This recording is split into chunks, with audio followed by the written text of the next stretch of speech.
안녕하세요. 전 사업을 운영하고 있는 60대 남성입니다.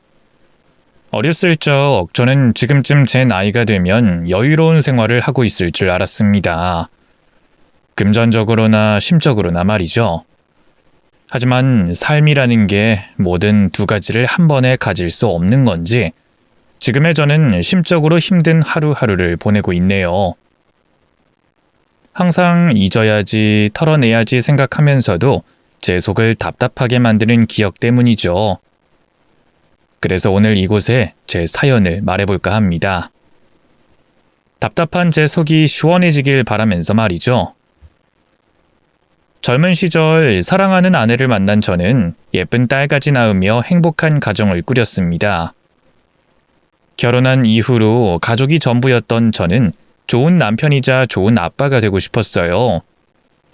그래서 가족을 행복하게 해주려고 집 안에서도 밖에서도 열심히 노력했고 운 좋게 사업도 가정도 잘 풀렸습니다.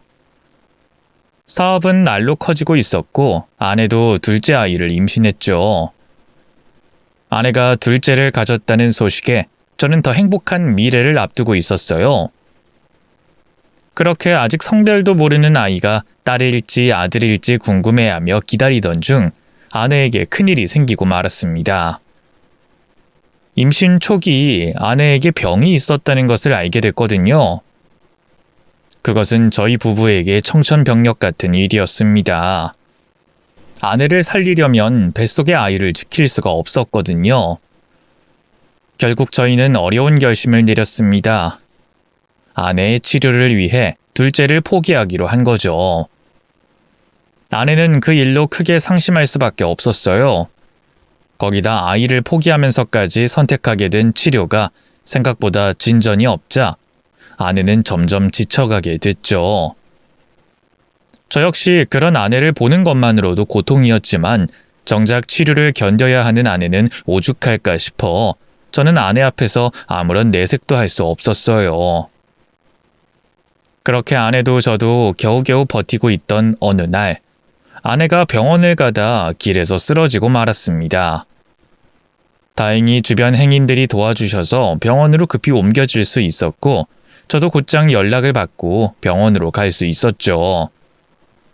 제가 도착했을 땐 아내도 이제 막 의식이 돌아오는 중이었어요. 여보, 정신이 들어? 여기가 어디야? 어디긴 어디야, 병원이지. 기억 안 나? 당신 아까 길에서 쓰러진 거. 그래도 사람들이 도와주셔서 다행이지. 야, 안 그랬으면 큰일 날 뻔했어. 그러게 몸이 조금이라도 피곤하면 나한테 연락을 하지. 왜 무리하게 혼자 다녔어? 내가 길에 쓰러졌다고? 그럼 진이는? 우리 진이는 어딨어? 무사히 깨어난 아내의 걱정을 하던 제게 아내는 딸아이의 행방을 물었습니다. 딸을 찾는 아내의 말을 듣는 순간 저는 온몸에서 피가 빠져나가는 기분이었어요. 진이가 왜? 진이 장모님 댁에 있는 거 아니었어? 아니야. 진이 나랑 같이 나왔어. 나 쓰러지기 직전까지만 해도 분명 내 손 잡고 있었다고. 아내가 쓰러졌다는 소식에 놀란 나머지 딸에 대해 생각하지 못했던 저는 옆에 아이가 없는 것을 보고 당연히 아이가 장모님 댁에 있을 거라고 생각했습니다. 아내가 치료를 다니며 아이를 데리고 다니기가 어려워서 장모님이나 저희 어머니에게 아이를 맡기는 일이 잦았거든요. 그런데 하필이면 그날은 딸과 함께 나왔는지 아내는 진이가 어디 갔냐며 울부짖었습니다.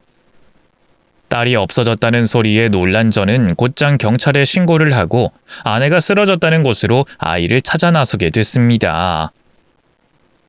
아이를 찾는 동안 저는 별 생각이 다 들었어요. 쓰러진 아내 때문에 아무 생각도 하지 못하고 딸이 없어진 줄도 모르고 있었다니 내가 아버지 자격이 있는 건가 싶더라고요. 그렇게 뒤늦게 딸의 행방을 찾던 저는 금방 딸을 다시 품에 안을 수 있을 거라고 생각했지만 딸아이는 어디에서도 보이지 않았어요. 결국 그날 딸을 찾지 못하고 돌아온 저는 아내 앞에서 차마 고개를 들 수가 없었습니다. 이렇게 될 거라고 예상했으면 차라리 내가 일을 그만두고 아픈 아내를 챙겨야 하는 건데 아픈 사람에게 아이까지 맡기고 방치했다는 생각이 들어 자괴감이 들었습니다. 그런 저와 마찬가지로 아내 역시 자신이 아이를 잃어버렸다고 혼자 자책하며 많이 힘들어했어요. 힘들어하는 아내 옆에서 제가 할 수 있는 일이라곤 저라도 힘든 내색을 하지 않는 것뿐이었죠. 저는 아픈 아내를 챙기며 계속 딸아이를 찾아다녔고 그러느라 몸도 마음도 너무 힘들었지만 아내에게 단 한 번도 힘들다는 소리를 하지 않았습니다. 자기 탓이라는 아내를 위로하며 금방이라도 딸을 찾을 수 있다고 희망적으로 얘기를 했어요. 하지만 그 후로 열심히 아이를 찾아다녀도 제 딸은 나타나지 않았고 아이를 기다리며 버티던 아내의 상태는 점점 더 나빠져만 갔습니다. 처음에는 희망을 가졌을 아내도 시간이 지나며 딸 걱정에 견디기 어려웠겠죠. 그렇다 보니 치료도 되지 않고 딸을 잃은 뒤로 서서히 건강 상태가 나빠져 가던 아내는 결국 치료를 받은 지 얼마 되지 않아 세상을 떠나게 됐습니다. 여보, 당신 두고 먼저 가서 미안해. 그동안 나 때문에 고생 많았어. 어쩌다 나 같은 여자 만나서 당신 고생만 시키고 내가 면목이 없네. 당신한텐 염치 없지만 마지막으로 부탁 하나만 더 할게. 나 없어도 우리 딸 진이 포기하지 말고 꼭 찾아줘. 그래서 나 없어도 당신이 진이 잘 챙겨줘.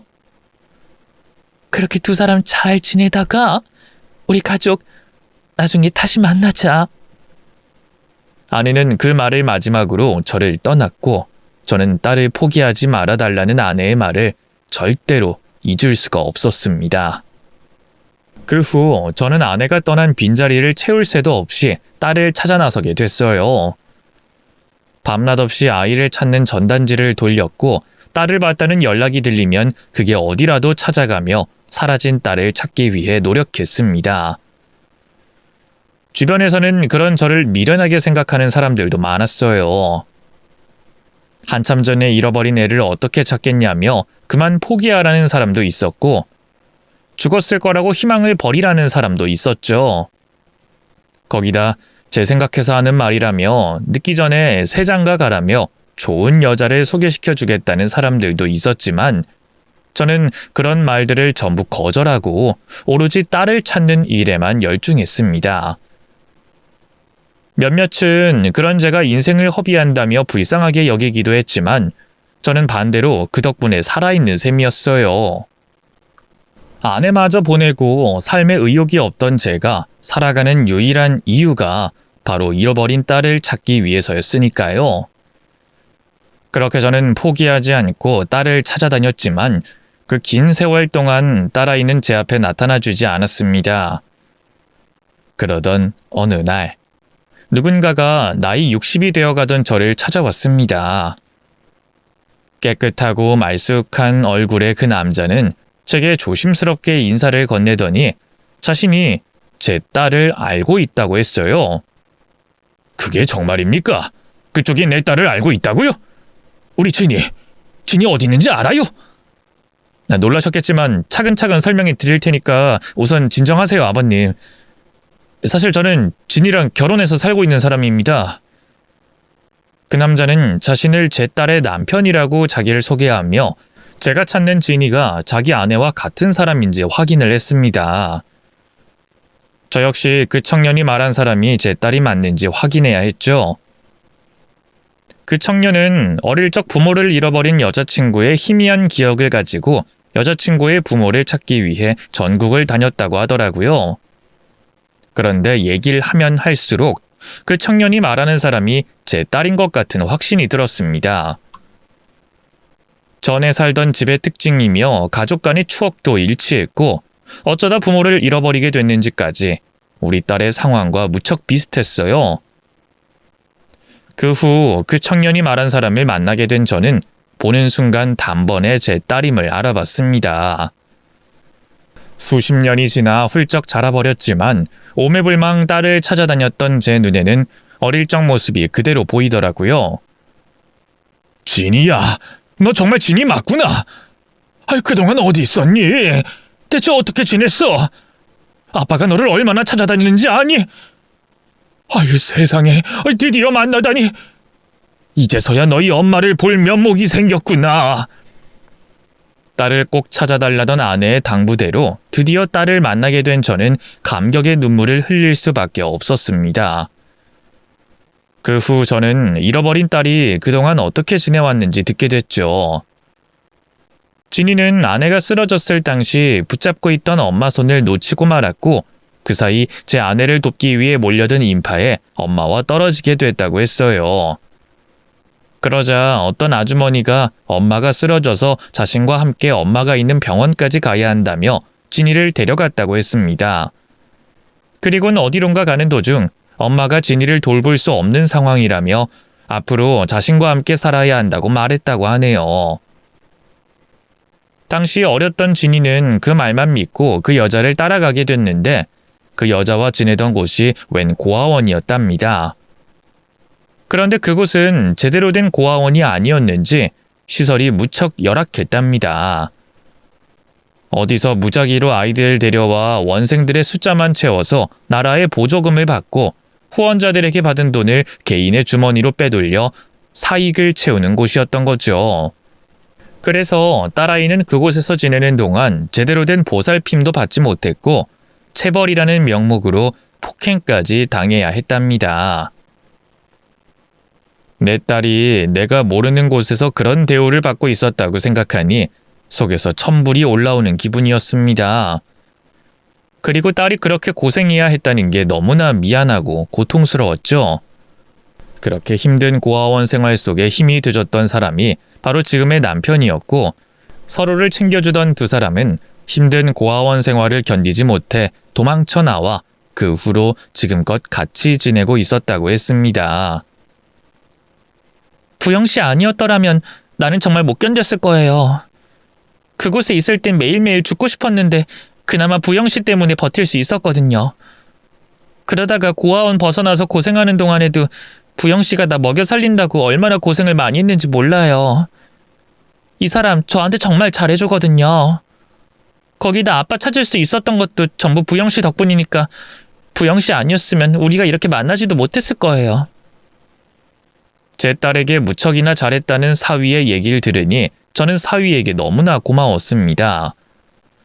딸의 말대로 딸과 다시 만나게 해준 사위에게 저는 큰 빚을 진 기분이었죠. 이후 딸과 사위를 집으로 데려와 같이 지내게 됐어요. 딸아이는 오래 떨어져 있었던 제가 어색한지 불편해하는 모습을 자주 보였지만 다행히 시간이 점차 흐르며 절 편하게 대해줬습니다.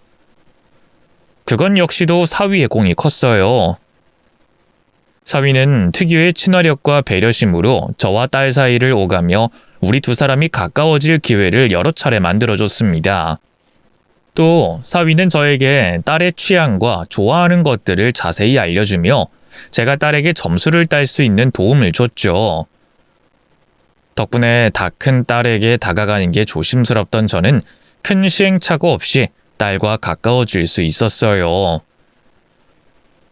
그렇게 사위의 도움으로 딸과 조금씩 친해질 때마다 저는 고마운 마음을 사위에게 표현하려고 했지만 사위는 그것도 당연한 일이라며 한사코 거절했죠. 아이 저번에도 진짜 고맙네. 자네가 안 도와줬으면 난 또 아무 케이크나 가져갈 뻔했어. 우리 진이가 그 케이크 보고 얼마나 좋아하던지. 내가 자네 덕분에 센스 있는 아빠가 될 수 있었네. 그리고 이번 일뿐만 아니라 매번 우리 진이에게 다가갈 때마다 내게 도움을 줘서 고맙네. 그래서 내가 자네에게 뭐라도 보답해야 할 것 같은데 자네 혹시 필요한 거 있나? 물건이 아니라도 내가 도와줄 수 있는 거라면 뭐든 도울 테니 한번 말해보게. 아유 아닙니다. 그런 거 바라는 순간부터 제 의도가 변질되는 거죠. 전 그저 진이랑 아버님께서 한 발짝 가까워졌다는 거에 만족합니다. 그걸 바라고 한 행동이니까요. 그러니까 다른 거 안 해주셔도 됩니다. 아이 자네도 내 자식 같아서 그러는 거야. 아이 자식이 부모를 이렇게까지 생각해주는데 아무것도 안 해줄 수가 있나? 부담 가지지 말고 한번 말해봐. 아이 내가 자네에게 너무 고마운 게 많아서 그래. 그럼 다음에 받겠습니다. 아이, 또 다음에? 이렇게 매번 내가 말 꺼낼 때마다 다음번이라고 하면 어떡하나? 이렇게 하나씩 모아가다가 정말 필요할 때 큰 부탁 하나 드리겠습니다. 그때 꼭 제 부탁 들어주세요. 내가 자네 고집을 꺾을 수가 있어야 말이지. 그럼 다음번엔 꼭 부탁하는 걸세. 아니면 자네가 뭘 좋아하는지 몰라도 내 마음 가는 대로 선물할 거야. 알겠지? 사위가 딸 관련으로 바라는 것 없이 도움을 주는 건 저도 이해가 됐습니다. 아내를 사랑하니까요. 그 사람이 기쁠 수 있는 행동을 하는 건 당연할 수 있었죠. 그런데 사위는 딸 관련 일로만 절 도와주는 게 아니었어요. 딸과 상관없는 제 일에도 나서서 도움을 주려고 했죠. 한 번은 저희 회사 물류 직원들끼리 사고가 나서 업무에 문제가 생기는 일이 있었습니다. 그래서 지게차를 다룰 줄 아는 직원은 물론이고 물류 쪽 업무를 할 사람 수가 부족했죠. 그런데 그 소식을 어떻게 들었는지 사위가 와서 물류 업무를 돕고 있는 겁니다. 아니, 자네 지금 여기서 뭐 하는 건가? 난 자네가 와서 일한다고 하길래 무슨 말인가 했는데 정말 자네가 여기서 일하고 있었어? 사고가 크게 나서 일할 사람이 없다고 들었거든요. 저라도 아버님 일을 도우면 좀 나을까 싶어서요. 아니, 뭐 그럴 필요까지는 없는데. 그나저나 지게차 안 쓰고 이걸 다 옮기고 있었던 거야? 네. 제가 지게차를 몰아본 적이 없어서요. 또 배워서 해보려고 했는데 아직 수리 중이라고 하더라고요.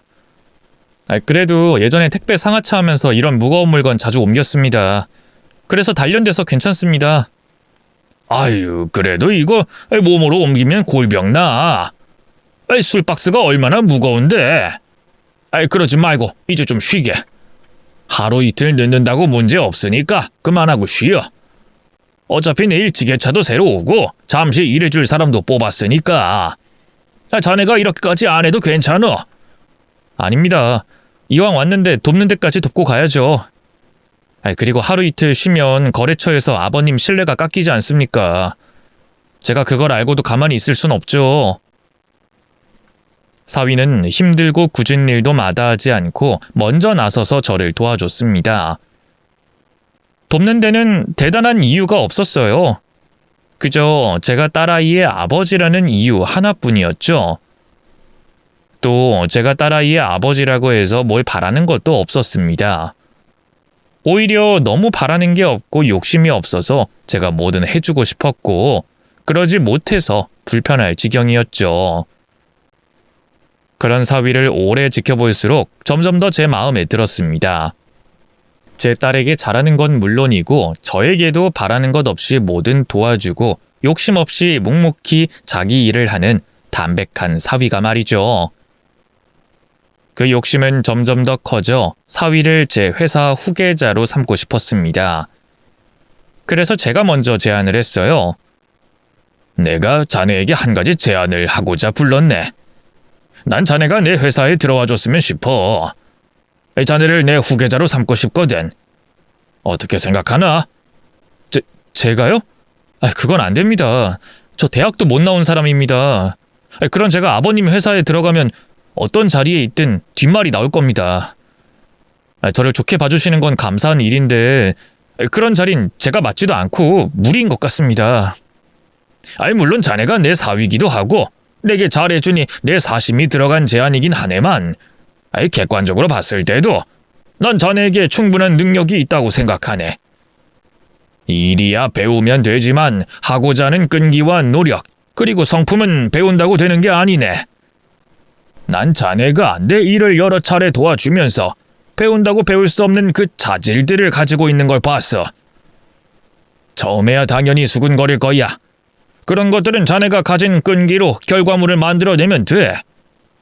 또 자네의 특유의 친화력으로 직원들 마음을 얻고 인정받으면 되고. 내 제안이자 부탁 거절하지 말게. 매번 회사 사람도 아니면서 날 돕는 것보다는 정식으로 회사 직원이 돼서 내 옆에 있는 게 낫지 않겠나? 전 삼고초려를 하듯이 사위에게 제 회사로 들어와 달라며 제안했습니다. 당황한 사위는 거절을 했지만 제 끈질긴 제안에 결국 수락을 해줬죠. 이후 사위는 제 회사에서 일을 배우게 됐어요. 그런데 제 계획과 달리 사위는 가장 기본부터 업무를 파악하고 싶다며 자진해서 영업직부터 시작했죠. 제 사업이 주류 관련된 사업이라 영업직을 하다 보면 밤낮도 없고 야근도 밥 먹듯이 해야 됐습니다. 거기다 영업 이외에도 거래처 일을 돕는 자질구레한 일까지 하다 보니 육체적으로 힘이 들 수밖에 없었죠. 그런데도 사위는 시간이 날 때마다 제 곁을 찾아와 회사 일을 배우고자 했어요. 그렇게까지 노력하는 사위를 보면서 전 사위가 제 딸의 곁에, 제 곁에 있어주는 걸 감사하게 여겼죠. 그래서 뭐든 해주고 싶었고 제 욕심도 줄이고자 했습니다. 두 사람을 분가시키기로 한 거죠. 하지만 분가시켜준 제 뜻과 다르게 딸과 사위는 저희 집을 매일같이 찾아와 저와 함께 시간을 보내줬어요. 그렇게 약 1년간의 시간을 보냈고 이제는 딸과 사위와 함께 있는 게 더없이 편하기만 할 때 사위가 한 가지 부탁을 해왔습니다. 그런데 이번 부탁도 개인적인 부탁이 아니었어요. 회사를 위해서 또 저를 설득하려고 쓴 부탁이었죠. 약 1년간 영업직 일을 배우고 올라와 제 업무 중 일부를 맡아 도우며 회사의 전반적인 업무를 배우고 있었을 무렵 사위가 회사 위치를 옮겼으면 한다고 제게 제안했습니다. 사위가 직접 영업을 하면서 돌아보니 회사의 위치가 한쪽 지역으로 쏠려 있어서 반대편까지 세를 확장하는 데 불편함이 있다면서 말이죠. 사위의 얘기를 들어보면 그럴듯했지만 안정된 회사에 굳이 모험을 할 필요가 있을까 싶었습니다. 그런데 그때 그동안 모아왔던 부탁을 하더라고요. 아버님, 전에 모아뒀던 부탁 지금 사용하겠습니다. 그때 뭐든 들어주신다고 하셨죠? 그게 바로 지금인 것 같아요. 이번 일 확실히 회사의 득이 될 결정입니다. 설령 제 예측이 틀렸다고 해도 땅 시세 차익 때문에 회사 재정상으론 피해보는 게 없지 않습니까? 절 믿어주십시오. 정말 큰 고민이 됐습니다만 결국 전 사위를 믿고 회사 자리를 옮기기로 했어요. 사위의 부탁이기도 했고 이번 일의 결과가 좋으면 사위가 회사 내에서 인정받을 수 있을 거라고 생각했거든요. 그래서 이번 일은 전적으로 사위에게 맡기기로 했죠. 그렇게 회사 부지를 옮기는 건에 대해서는 사위에게 전임을 하고 저는 한 발 뒤로 빠지게 됐습니다. 사위가 제 도움을 요청할 때만 도움을 줬죠. 이후 2달 뒤 사위가 전적으로 맡은 첫 계획을 시작하는 날이 됐어요. 그 시작은 옮길 회사 부지 부동산 계약을 하는 거였죠. 그 자리를 저도 따라가려고 했지만 제가 옆에 있으면 더 떨릴 것 같다는 사위 말에 그러지 않기로 하고 회사에 남아 사위가 돌아오기만을 기다리고 있었습니다. 그런데 전혀 생각지도 못한 전화 한 통을 받게 됐어요. 딸의 전화였는데 사위가 교통사고가 난 것 같다는 연락이었죠. 갑자기 이게 무슨 일인가 싶었습니다. 계약하러 갔던 사위가 교통사고를 당했다니까 말이죠. 우선 사위가 얼마나 다쳤는지 알아야 할 것 같아 병원으로 가려고 했는데 딸아이는 병원이 아니라 사고 현장으로 오라고 했어요.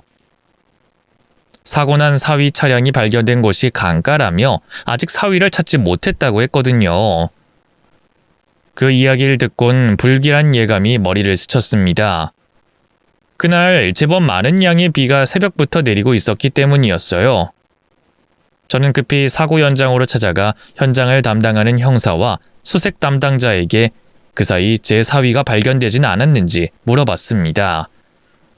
그러자 고개를 저으며 사위를 찾는데 시간이 더 걸릴 것 같다고 말했어요. 또 불어난 물과 유속이 빨라 사위를 발견하는 시간이 얼마나 길어질지 모른다고 했죠. 그분들은 저와 딸아이를 생각해서 직접적으로 언급하진 않았지만 저도 느낄 수 있었습니다. 사위가 사망했을 확률이 높다는 걸 말이죠. 그래도 아주 적은 확률의 희망을 걸어보고 사위가 돌아오길 기다렸습니다. 하지만 사위는 끝내 나타나지 않았어요. 아주 한참 동안 말이죠. 시신이라도 찾아 장례를 치르고 싶었는데 그럴 수가 없었습니다. 시간이 지나면 지날수록 사위의 시신조차 발견할 수 있는 확률이 점점 낮아졌으니까요. 결국 딸아이의 뜻을 받아들이고 사위의 장례식을 치르게 됐죠. 사위의 죽음은 저에게도 큰 충격이었습니다. 사위는 저와 만나고 얼마 지나지 않아 제가 믿고 의지할 수 있는 든든한 지원군이 되어줬고, 어쩔 땐 제 친구가 되어 술 한잔과 함께 속마음을 나눌 수 있는 존재가 되어 있었어요. 그리고 가장 중요했던 제 딸을 다시 만날 수 있게 해준 아주 고마운 은인이었죠. 그런 사위가 하필 제 사업과 관련된 일을 하다 사고로 세상을 떠났다고 하니 슬픈 건 당연했고 제 잘못인 것 같아 죄책감까지 느껴졌습니다. 하지만 제가 가진 슬픔을 드러낼 수가 없었어요. 사위가 세상을 떠난 그 순간 가장 힘들고 충격을 받은 사람은 제 딸아이였으니까요. 갑자기 날아든 비보에 몇 번이고 실신했던 딸은 사위의 죽음이 믿기지 않는지 아예 넋을 놓고 있었습니다. 감정 하나 없는 얼굴에서 눈물만 나왔고 우두커니 앉아 사위의 영정사진만 보고 있었죠. 그래서 제가 정신을 놓은 딸아이와 사위의 장례를 챙겨야 했습니다. 그 때문에 제 슬픔도 꾹꾹 눌러가며 참고 있었죠. 사위의 시신이라도 수습했다면 그래도 좀 나았을 텐데 시신이 없는 장례의 마지막은 정말 허망했어요. 얼마나 허망했는지 딸에게 작은 위로를 건네는 것조차 할 수가 없었죠. 제가 할 수 있는 거라곤 조용히 딸의 곁에 있어주는 것뿐이었습니다. 제 삶의 모든 것을 멈춘 채 딸의 곁에 있었죠. 그러다 사위의 장례를 치르고 난 이후 이틀 정도 흘렀을 때였습니다. 갑자기 딸아이가 제게 와서는 부탁을 했어요. 아빠, 나 부탁이 있어요. 그래, 아빠가 들어줄게. 뭐든 들어줄 테니 편하게 말해. 무슨 부탁이니? 나 그 사람 흔적 다 지우고 싶어요. 그 사람 흔적 다 지운 다음에 이 집도 이사 갈 거예요.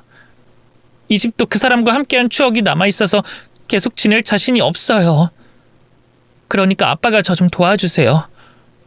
우선 저랑 같이 그 사람 물건들 다 정리해요.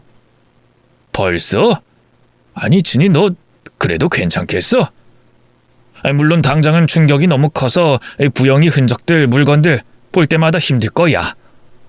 근데 나중엔 부영이가 보고 싶어서 부영이를 기억할 수 있는 물건 하나쯤은 필요할지 몰라. 아빠가 먼저 경험해봤기 때문에 알아. 당장 너무 힘들다면 아빠가 정리해서 집에 가지고 갈게. 그리고 네가 좀 괜찮아졌을 때, 부영이의 죽음을 온전히 받아들였을 때, 그때 정리할 거 정리하고 남길 건 남기자. 그게 더 나을 거야. 아니요, 다 버릴 거예요. 저한테 필요한 물건 제외하고는 정말 다 버릴 거예요. 그래야 제가 정상적으로 살 수 있을 것 같아요. 그리고 그 사람 유품 정리하고 나서는 저 잠시 여행 좀 다녀올게요. 제 마음속에 남아있는 그 사람 떠나보내고 오려고요. 그래. 부영이 유품은 네 뜻이 그렇다면 그렇게 해야지. 그리고 여행은 네가 있고 싶은 지역이나 보고 싶은 풍경 있으면 아빠한테 말만 해줘. 아빠가 적당한 숙소로 예약해 놓을 테니까. 아니요, 제가 알아서 할게요. 또 저 혼자 갈 거고요. 혼자? 아이 진이야, 그 아빠랑 같이 가자. 아빠가 걱정돼서 그래. 지금 너 부영이 일 때문에 하루에도 몇 번이고 감정이 왔다 갔다 할 거야. 혼자 있다가 갑자기 충동적인 생각이 들지도 몰라. 그때 말려줄 사람은 있어야지. 아빠가 너 따라가서 아무 말도 안 하마. 지금처럼 네 곁에 있기만 할게. 아빠, 걱정하지 마세요. 저 아빠 두고 잘못된 선택할 만큼 약하지 않아요.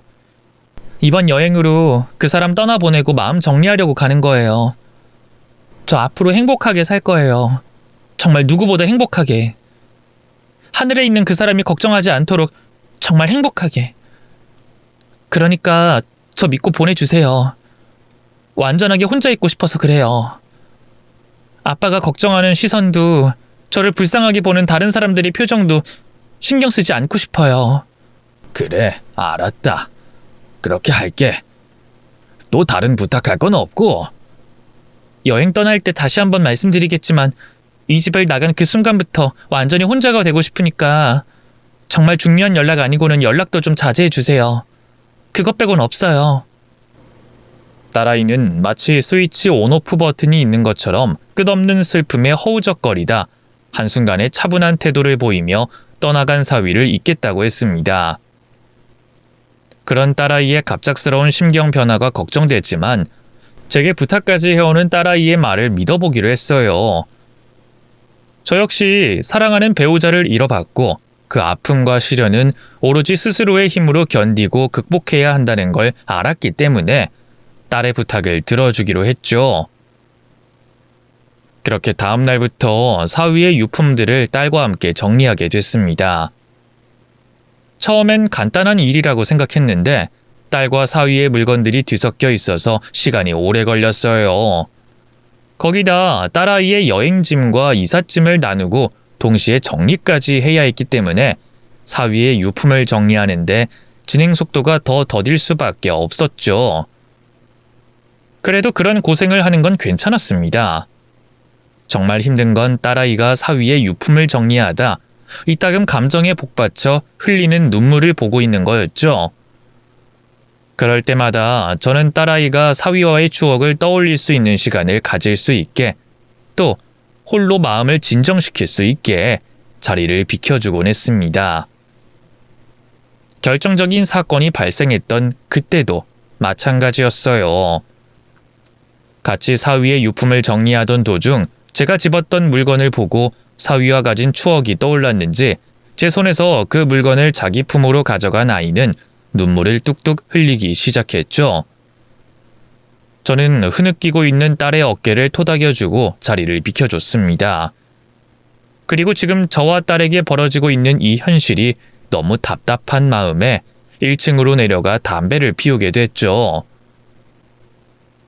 딸의 아파트 흡연실은 쓰레기 분리수거장 바로 옆에 있었어요. 저는 그곳에서 담배를 피우고 있던 중이었죠. 그러다 종이류를 버리는 곳에서 사위의 유품으로 보이는 것들을 발견했습니다. 아무래도 딸아이가 먼저 내다버린 것들 같았어요. 그냥 지나치려고 하다가 혹시 중요한 게 섞여 들어가 있지 않을까 싶었습니다. 사위가 적은 일기장이나 딸과 주고받은 편지가 있을까 싶었죠. 만약 그런 게 섞여 들어가 있다면 제가 딸 몰래 따로 챙겨 놓으려고 했어요. 혼자 남겨진 사람에게 그런 것들이 꼭 필요하다는 걸 제 경험으로 인해 알고 있었으니까요. 지금 당장은 딸아이가 필요 없다고 생각할지 몰라도 언젠가 한 번은 먼저 떠나간 사람과의 추억이 담겨져 있는 물건이 꼭 필요할 거라고 생각했습니다. 그 물건이 편지나 일기라면 더욱더 좋을 거라고 생각했죠. 그래서 뒤적였는데 정말 편지 한 통이 있었습니다. 딸이 부르는 사위의 애칭이 적혀져 있는 걸로 보아 딸이 보낸 편지라고 생각했죠. 그래도 혹시 몰라 편지 봉투 안쪽을 확인해 봤습니다. 안에 있는 내용이 편지가 아닐까 봐서 말이죠. 하지만 다행히 편지지를 열자마자 딸아이가 사위에게 보낸 편지라는 걸 알 수 있었어요. 편지가 시작되는 맨 앞단락 인사말이 앞서 편지 봉투에서 봤던 사위의 애칭으로 시작하고 있었으니까요. 딸이 보낸 편지라는 걸 확인하고는 바로 품 안에 집어넣으려고 했습니다. 그런데 편지를 접으려던 순간 편지 내용 중 한 문장이 제 눈에 들어왔어요. 아빠를 속여서 라는 문장이었죠. 도대체 왜 그런 문장이 편지지에 있나 싶었습니다. 딸과 사위가 나누는 대화 중에 굳이 제가 언급될 만한 이유가 있나 싶었어요. 특히 저를 속인다는 말을 쓸 이유가 있나 싶었습니다. 그래서 그 문장의 앞뒤 부분을 확인하게 됐죠. 그랬더니 편지 내용의 뜻을 점점 더 알 수가 없겠더라고요. 두 사람이 도대체 무슨 말을 하는지 알려면 시간이 걸리더라도 편지 앞부분부터 전부 다 확인해야 할 것 같았습니다. 그렇게 딸이 보낸 편지를 읽게 됐고 감히 생각해보지도 못했던 충격적인 사실에 저는 편지를 읽던 자리에서 주저앉고 말았죠. 두 사람이 저를 속이고 있었거든요. 또 저에게 접근한 것부터가 고의로 접근했다는 걸 알게 됐습니다. 그 편지지에 두 사람이 무슨 의도를 가지고 어떤 범죄 계획을 구상하고 있는지 적혀져 있었거든요. 그 장문의 편지 내용을 구구절절 다 설명할 순 없으니 제가 요약해서 설명해 보자면 두 사람은 제 재산을 노리고 있었습니다. 처음 사위가 저를 찾아왔을 때부터 말이죠. 아니, 저를 찾아오기 전부터 두 사람은 제 존재를 확인하고 계속 사기를 칠 계획을 꾸미고 있었습니다. 두 사람의 계획은 이러했어요. 두 사람 계획에 있어서 최우선적인 일은 제게 환심을 사는 거였습니다. 특히 사위가 제게 그 누구보다 믿을 만한 사람이 돼야 했죠. 이미 제 딸을 만나게 해준 사람이라 충분히 제 마음을 샀었지만 그보다 더 믿을 수 있는 존재가 돼야 했기 때문에 모든 수단과 방법을 가리지 않고 저에게 잘해야 한다고 적혀져 있었습니다. 그렇게 제 마음을 확실히 사로잡았다고 판단이 됐을 때 다음 단계로 넘어갔어요. 두 사람이 저를 정신없게 만드는 거였죠. 딸은 헤어져 있는 동안 부모님과 하지 못했던 것들을 하고 싶다고 조르고 사위는 사업 확장과 회사 부지 이전을 제안하고 추진하면서 제 정신을 빼놓는 게 그들의 계획이었습니다. 그리곤 제가 정신없는 사이를 틈타 무한한 제 신뢰를 받고 있었던 사위가 회사 돈을 티나지 않게 빼돌리는 거죠. 돈을 빼돌리는 법은 여러 방법이었어요. 거래처한테 이런저런 핑계를 대고 현금으로 수금을 받은 뒤 회사원장에는 거래처 문제로 인해 다음 달 결제로 미룬다고 기입하거나 수금을 받은 척하며 돈을 빼돌렸습니다. 그리고 나중엔 그것마저 하기 귀찮았는지 장부를 조작해서 회사 공금을 빼돌렸죠. 그렇게 빼돌린 돈만 해도 꽤 큰 금액이었지만 딸과 사위가 노린 돈은 더 큰 돈이었습니다. 바로 회사 부지를 이전하는 데 쓰이는 돈이었죠. 그 금액은 원장과 장부 조작으로만 속일 수 없는 큰 돈이었어요. 한 번에 없어진다면 누구든 알아차릴 수밖에 없는 금액의 돈이었죠. 하지만 그 돈이 잠시 붕 떠도 이상하지 않은 순간이 있었습니다. 바로 사위가 사고가 났던 그때 새로운 회사 부지 계약을 하던 그날이었어요.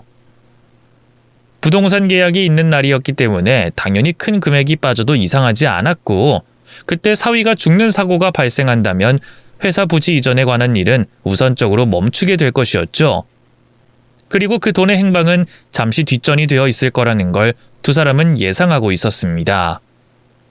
또 설령 제가 회사 일을 먼저 처리하려고 하더라도 딸이 저를 붙잡고 있었으면 됐어요. 그 당시 그때처럼 말이죠. 그래서 딸은 사위의 장례를 치르고 며칠 되지 않아 곧바로 흔적을 지우려고 했던 거예요. 제가 회사 일에 신경 쓸 수 없게 붙잡아 두면서 동시에 사위의 흔적을 지우는 거였죠. 그리고 딸은 생각을 정리하려고 여행을 가는 것처럼 제게 말하고 제 곁에서 사라지려고 했습니다. 아니, 도망을 치는 거였죠. 이미 이 세상 사람이 아니라고 생각하던 사위와 함께 말이에요. 그러니까 사위의 사고까지 모두 계획적이었던 겁니다. 저를 속이려고 사위가 죽은 척을 하고 있었던 거죠. 두 사람은 제 돈을 가져간 다음 해외로 도피할 준비까지 마친 상태였어요. 두 사람 모두 불법 브로커에게 위조 신분증을 만든 상황이었죠. 만약 제가 그 편지를 보지 못했다면 또는 편지를 고의 간직하고 있다 뒤늦게 확인했다면 신분을 위조한 두 사람은 해외로 도망친 뒤였을 것이고 저는 막대한 금액의 피해를 보고 빚더미에 올랐을 겁니다. 믿었던 제 딸과 사위에게 속아 넘어가서 말이죠. 그러나 그땐 다행이라는 생각보다는 딸과 사위에 대한 분노가 치솟아 올랐습니다. 남남인 사위는 몰라도 딸까지 친부인 저에게 왜 이렇게까지 하나 싶었어요. 저로서는 도저히 이해되지 않더군요. 금전적으로 제가 도움을 안 주는 것도 아니었고 언젠간 제 재산 모두가 자신들의 것이 될 것을 알면서도 그런 계획을 꾸몄다는 게 말이죠. 편지에는 저에게 이러는 이유가 무엇인지 나와 있지 않았습니다. 그래서 딸에게 직접 물어봐야 했죠.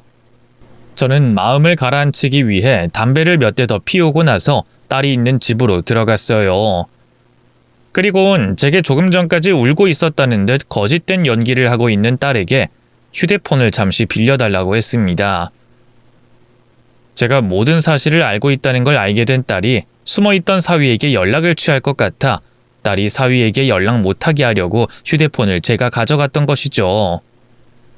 그렇게 딸의 휴대폰을 받게 됐던 저는 곧바로 제게 왜 이렇게 한 건지 묻게 됐습니다.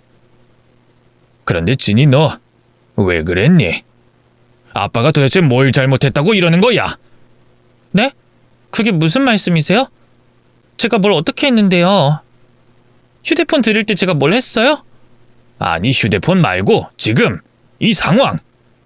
왜 나한테 이런 일을 겪게 했냐고. 밑에 있으면서 혼자 생각해봤다. 내가 딸과 사위에게 왜 이런 일을 겪어야 하는지. 근데 아무리 생각해봐도 모르겠더라. 아빤 널 찾고 너한테, 네 남편한테 정말 최선을 다했다고 생각했거든. 그래서 네 입으로 직접 듣고 싶구나. 도대체 내게 왜 이렇게까지 하는 건지. 무슨 말씀이세요? 제가 아빠께 뭘 했는데요? 제가 아빠를 힘들게 해서 그래요? 제가 그 사람 죽고 아빠한테 의지하는 게 귀찮아서 이러시는 거예요? 너 정말 끝까지 거짓말 할 거야? 이쯤이면 너도 눈치챘을 거 아니야? 너한테 뭘 묻고 있는 건지. 근데도 다른 말 하면서 피해갈래? 내 입으로 직접 물어야 그때 솔직하게 대답하겠어? 그래, 그래야 한다면 그렇게 하마. 너 왜 아빠를 속이려고 했니? 네 남편과 짜고서 왜 이렇게까지 했어? 돈 때문이라는 건 알겠는데 그럼 그냥 필요한 만큼 돈을 달라고 해도 되잖아. 그리고 내 재산 모두 결국엔 너희가 가지게 될 건데 왜 이렇게까지 사람 가슴을 갈기갈기 찢어놓는 짓까지 하면서 이러는 거냐고? 아빠 다 안다. 너와 네 남편이 회사 돈 빼내간 거, 또 부영이 그놈이 살아있다는 것도 알아. 너희가 내게서 빼낸 그 돈을 가지고 해외로 도피할 거라는 것도 알고. 그러니까 다 말해. 도대체 얼마나 대단한 이유가 있길래 내게 이러는지 말해보라고. 아빠가 그걸 어떻게 알았어요? 아니, 언제부터 알았는데요? 설마 처음부터 다 알고 있으면서 연기했던 거예요? 지금처럼 결정적일 때 신고해서 우리 신고하려고? 지금 무슨 소리야? 내가 너희에게 왜 그래? 먼저 알았다면 이런 지경까지 오지 않으려고 애를 썼겠지. 어떻게 알았냐고? 네 어설픈 행동 때문에 알았다. 자, 이거. 네가 부영이에게 쓴 편지 맞지? 여기에 너희들 계획이 다 적혀 있더구나. 근데 이곳에도 내겐 왜 이러는지 나와 있지 않아서 내가 네한테 직접 묻는 거야.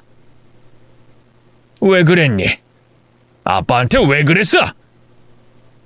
아빠 때문에 힘들었으니까. 뭐? 그게 무슨 말이야? 아빠 때문에 힘들었다니? 정확히 말하면 아빠 때문이 아니라 아빠 엄마 때문이겠지. 날 낳아줬다는 당신들 때문! 아빠 엄마가 날 잃어버린 거잖아. 그리고 지난 30년 동안 날 찾지 않았고. 당신, 내가 얼마나 고통스러운 삶을 살아왔는지 알아? 당신이 가진 많은 것들로 모자란 것 없이 편하게 지내는 동안 난 얼마나 고통스럽고 치욕스러운 삶을 살아왔는지 아냐고! 근데 당신을 만나고 내가 반가웠을 것 같아? 당신이 내게 잘못했다 빌고 내가 살아온 인생 이야기에 그 가식적인 눈물 조금 흘리면 내가 당신을 용서할 거라고 생각했냐고? 당신이 날 일찍 찾았더라면, 조금만 더 노력했더라면 나 그런 쓰레기 같은 인생 살지 않아도 됐어. 나도 평범한 사람들처럼 배 골물 걱정, 맞을 걱정, 내 몸 뉘일 걱정하지 않아도 됐다고. 그래서 내가 당신과 내 엄마라는 사람 때문에 받은 치욕과 고통에 대한 값을 받으려고 했어. 왜? 그러면 안 돼? 내가 당신들 때문에 당한 일들에 대한 보상을 받겠다는데 안 되냐고? 그리고 돈을 떠나서 나 당신한테 복수하고 싶었어. 그래서 당신이 부자라는 걸 몰랐을 때부터 당신 찾아다녔던 거야. 돈이 있든 없든 간에 당신한테 복수하려고. 자, 이제 됐어? 내가 당신에게 왜 이런 짓을 꾸몄는지 이제 알겠어? 그리고 당신 말끝마다 내 아빠라고 하는데 이제부터 그 단어 쓰지 마. 난 당신을 내 아빠라고 생각하지 않아. 처음 만났을 때도 지금도 그리고 앞으로도 쭉 말이지. 딸 입에서 나오는 말 한마디 한마디가 비수가 돼 제 가슴에 꽂혔습니다. 딸이 저런 생각을 가지고 있을 줄은 조금도 몰랐어요. 물론 저를 향한 원망은 어느 정도 있을 줄 알았습니다. 전 자식을 잃어버리고 찾지 못한 부모였으니까요. 그런데 그런 그 원망이 이렇게도 컸을 줄은 저도 몰랐었죠. 그때부터 심경이 복잡해지기 시작했습니다. 화가 나면서도 딸이 저렇게까지 된 이유가 저 때문이라고 생각하니 가슴이 아팠죠. 우선 딸을 회유하고 싶었습니다. 더 큰 잘못을 저지르기 전에 되돌아올 수 없는 선택을 하기 전에 말이죠. 미안하다. 아빠는 네가 날 원망했을 거라고 생각했지만 우리가 만나고 난 이후에는 사라졌을 거라고 생각했어. 아니, 남아있더라도 내가 그 조금 남은 원망을 없애려고 노력했었지.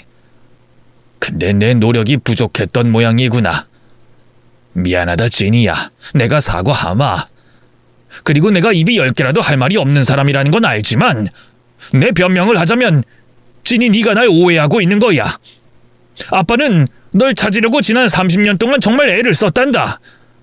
난 널 꼭 찾아야만 했어. 널 만나기 전까지 내 머릿속에 있는 지니 너는 6살의 아이였거든. 세월이 흘러도 내 머릿속엔 내가 보호해줘야 하는 어린 딸로 남아있었다고. 그리고 네 엄마와 널 찾겠다고, 무슨 일이 있어도 널 찾는 일을 멈추지 않겠다고 약속했었어. 그랬는데 내가 어떻게 널 찾는데 노력을 쏟아붓지 않을 수가 있겠니? 정말 노력했단다. 네가 보기엔 내가 회사를 운영하고 있어서 형편이 넉넉해 보여서 노력을 안 한 것처럼 보일 수도 있겠지만 내게 말했듯이 널 찾으려면 돈이 필요했어.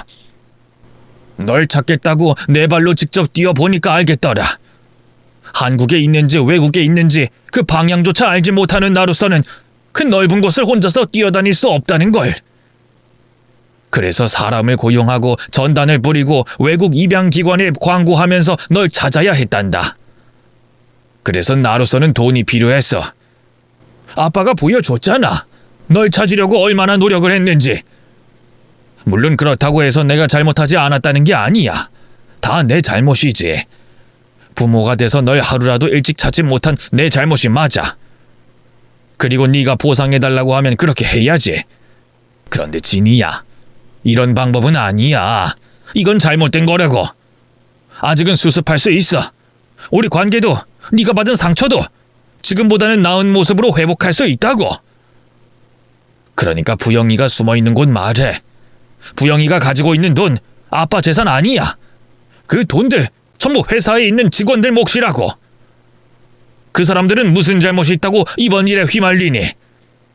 네가 부영이 있는 곳 알려주면 내가 가서 설득해서 데리고 올게. 그리고 오늘 일, 아니 이제까지 있었던 모든 일들 다 없었던 거로 하자.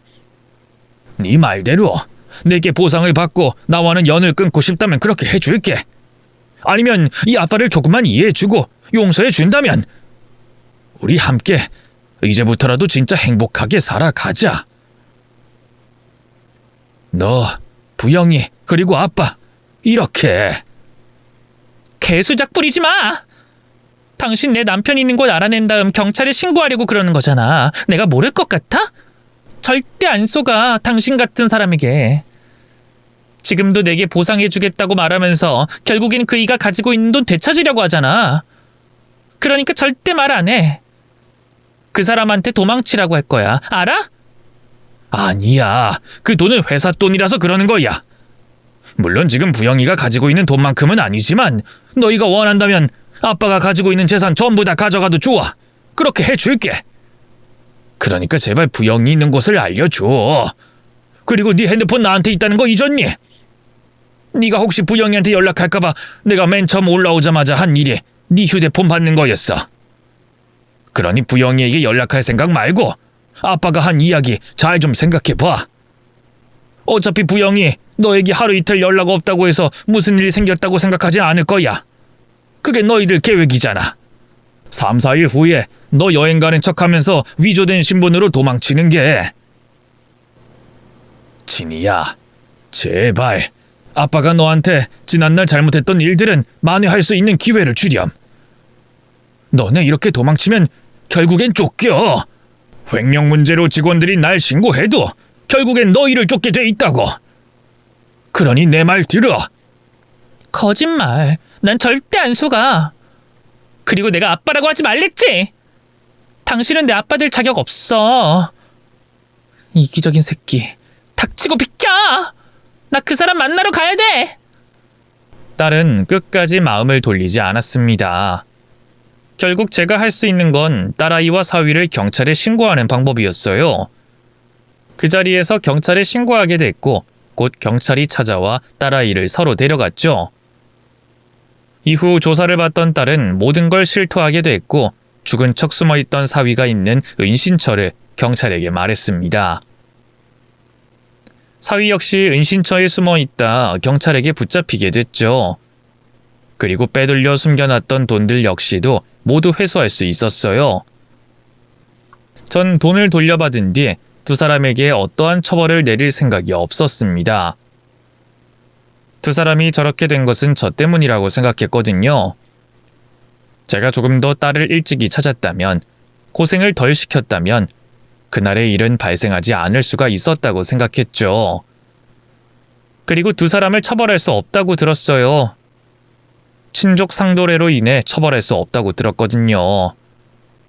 그런데 수사를 하며 밝혀진 딸과 사위의 여죄로 인해 결국 처벌받게 됐습니다. 우선 사위의 경우 허위로 만든 부동산 계약서와 위조 여권으로 처벌을 받게 됐어요. 딸 역시 위조 여권으로 처벌을 받게 됐고요. 다행이라고 말해야 할지 모르겠지만 두 사람 모두 무거운 처벌은 받지 않았습니다. 그런 두 사람에게 저는 부모로서 마지막 역할을 하기로 했어요. 제가 가진 재산의 일부를 두 사람에게 아무 조건 없이 주기로 한 거죠. 딸아이의 마음을 돌리려고 했던 결정이 아니었어요. 그동안 부모로서 하지 못한 제 잘못에 대해 용서를 구하는 행동이었고, 제 진심을 끝까지 거절하는 두 사람과의 연을 마무리하는 행동이었죠. 너희가 날 어떻게 생각하는지 모르겠다만, 난 1년 6개월 정도 되는 시간 동안 정말 행복했단다. 이 행복 계속 너희와 즐기고 싶었는데 딸을 너무 늦게 찾게 된 내 잘못도 크고 우리 생각도 좁혀지지 않는구나. 어쨌든 미안하다. 그리고 마지막으로 내가 너희에게 재산을 상속해 주려고 해. 이렇게라도 부모 노릇을 해야 내 잘못이 조금은 깎이지 않을까 싶어서. 부디 이 돈으로 잘 살았으면 한다. 특히 진이야. 이제 고생하지 말어. 아빠가 미안하다. 그렇게 며칠 동안 상속 절차를 거친 다음 우리는 헤어졌습니다. 그리고 남남이 되어 살아가고 있네요. 딸에겐 아직도 미안한 마음뿐이에요. 하지만 저에게 한 행동 역시 용서하지 않습니다. 그래서 진이가 어떤 모습으로 나타나든 저 역시 제 딸로 맞이하는 일은 없을 것 같습니다. 아내에게는 좀 혼나겠지만 저도 이 정도면 최선을 다했다고 생각하거든요. 또다시 자식에게 대못이 박히는 일이 없었으면 하고요. 이제 제 이야기는 끝인데요. 그래도 넋두리 하던 얘기를 꺼내놓고 보니 속은 시원하네요. 사연을 듣는 여러분께서는 저와 같은 일이 없으시길 바라겠습니다. 그럼 저는 이만 인사를 드리고 퇴장하겠습니다. 제 글 읽어주셔서 감사하고 항상 행복하십시오.